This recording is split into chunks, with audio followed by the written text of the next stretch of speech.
शरीर माध्यम खलुम धर्म साधनम। सभी साधनों में शरीर प्रमुख प्रथम साधन है। शरीर जो है मानव शरीर, यह मुक्ति मोक्ष के लिए मिला है। लेकिन हम लोग गलत व्यवस्था में लगा देते हैं। यह शरीर के अंदर में जो आत्मा है,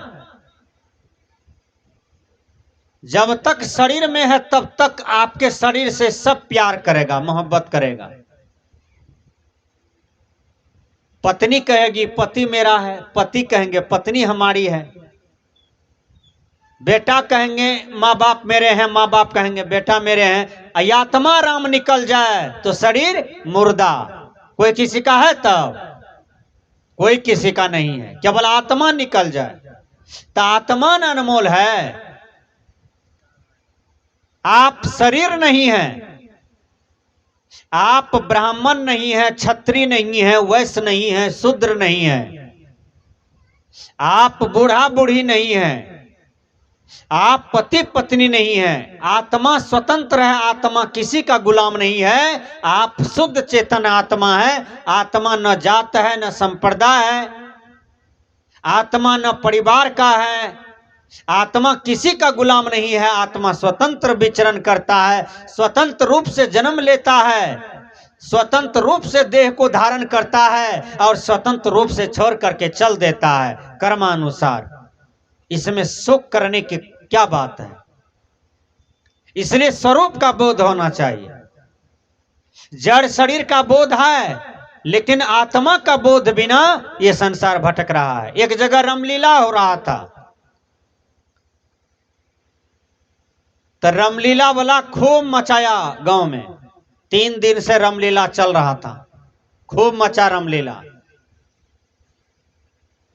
चौथा दिन हनुमान जी बीमार पड़ गया। रामलीला पार्टी में जो हनुमान जी थे वो बीमार पड़ गया। अब रामलीला वाला को चिंता हो गया कि आज चौथा दिन है, हनुमान जी का आज मुख्य रोल है। यदि हनुमान जी नहीं आया मंच पर तो आज पैसा नहीं पड़ेगा। रामलीला वाला तेज था। कहा जाते हैं आज गांवे टोला से मांग करके कोई आदमी को कहेंगे चलो भाड़ा पर हनुमान का रोल निभा देना। जाते जाते चला गया चकला। चकला में एक गुटगिल्लड़ आदमी था, हनुमाने जी इतना आदमी था। वो मोटा ताजा, गाल मुंह फुला हुआ, हनुमाने जी की तरह लगभो करता था। वो खरंजा में मिठाई बेच रहा था। तो रामलीला वाला गया, कहा जी क्या नाम है? का बुद्धू सा।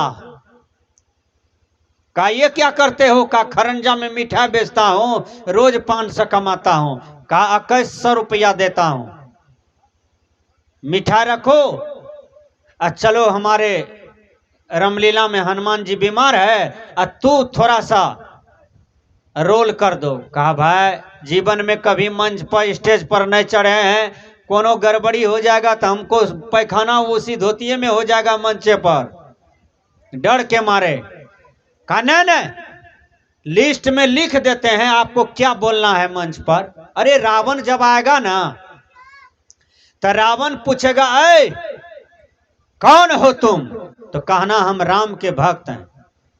फिर रावण तुमको दूसरा शब्द में पूछेगा तुम क्या करते हो? तो कहना हम भगवान राम का हमेशा काम करते रहते हैं।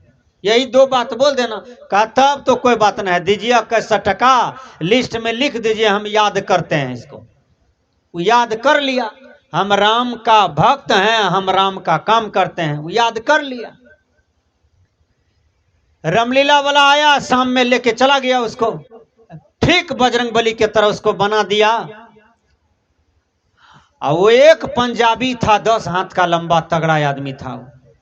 उसको रावण बना करके मंच पर दे दिया। रावण के हाथ में तलवार होता है, वो धरगर तलवार था, मंच पर खड़ा था। आई बुद्धू शाह को हनुमान बना करके भेजा। ये बेचारा गया वहां।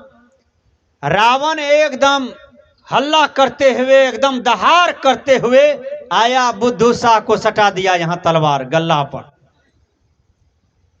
रावण कहता अरे तुम कौन हो?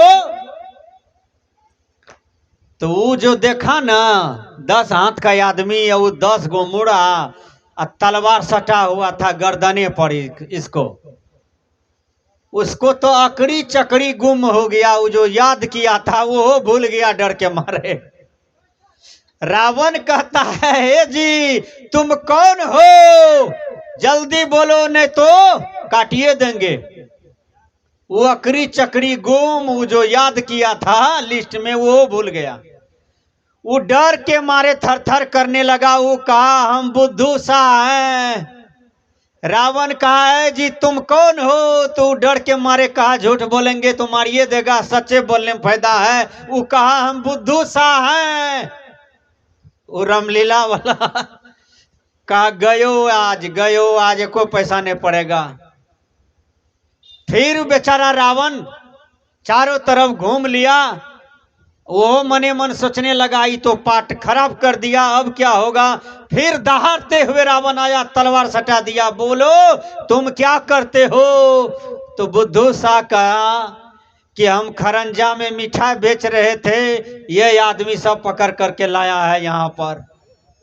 सब बातें भूल गया वो। तो कहने का भाव है भैया कि हम लोग भी वही ठीक बुद्धू सा के तरह ही माया में भूल जाते हैं। जो असली रूप है आत्मा, ये स्वरूप का बोध नहीं हो पाता है, इसलिए जीवन भर दुखी रहते हैं। शरीर संबंधी प्राणी पदार्थ को हम अपना मान लेते हैं, सोचते हैं मकान मेरा है, जमीन मेरा है, बेटा मेरा है, बेटी मेरी है, सब हमारे हैं। लेकिन ये मोह ममता में कर रहे हैं, हमारा कुछ नहीं है। यहाँ सब कुछ छूटने वाला है, सब कुछ छूट जाएगा। आपका यहाँ केवल अपना आत्मा राम है और यहाँ आपका कुछ नहीं है। आत्मा राम एक रस था, एक रस रहेंगे, उसका विनाश नहीं होता है। इसलिए आप शुद्ध चेतन आत्मा हैं, आप शरीर नहीं है, ये सद्विद्या है।